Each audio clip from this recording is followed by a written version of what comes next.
merci surtout de nous accueillir dans ce lieu magique. Moi, j'aimerais savoir qu'est-ce qui vous a attiré dans la littérature? Pourquoi la littérature et pas la musique ou les arts plastiques? Quel était le moteur au départ?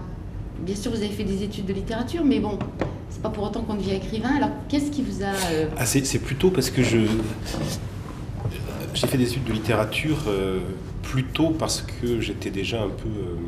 turbulent. Pas vraiment. Non, mais en fait, la littérature, ça a l'air idiot de dire ça, hein. Ça a commencé par écrire des petites bandes dessinées de Mickey quand j'avais 6 ou 7 ans. Donc c'était ma première pratique de la littérature. J'imitais les Mickey que m'achetait ma maman. Je faisais des aventures de Mickey. Comme des images. J'ai pas arrêté après. C'est un peu ça.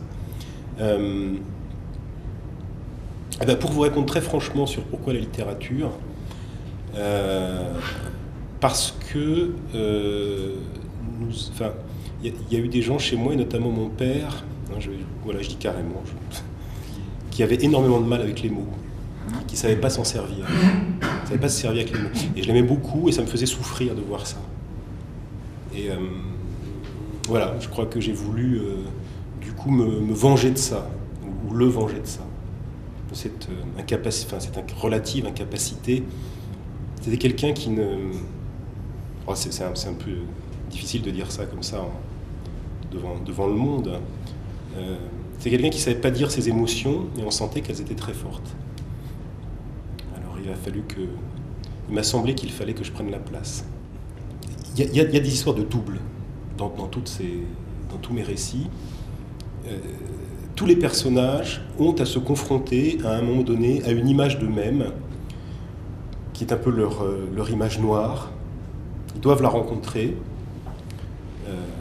cette face obscure, se confronter à elle, et soit ils réussissent, ils franchissent ce pas, ils se transforment, soit ils échouent, mais de toute façon, il faut qu'ils prennent la place de quelqu'un d'autre.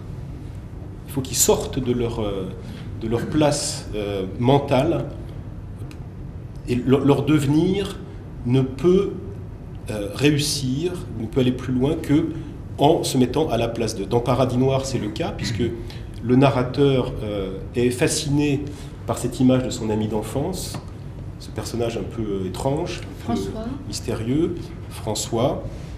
Et au fond, il a envie de se substituer à lui. Mais de se substituer à quelqu'un qui, au fond, lui fait peur. Et c'est un peu la même chose, je me rends compte, parce que c'est pas tout à fait... c'est pas toujours absolument concerté, que j'ai fait la même chose, en fait, dans Festin secret.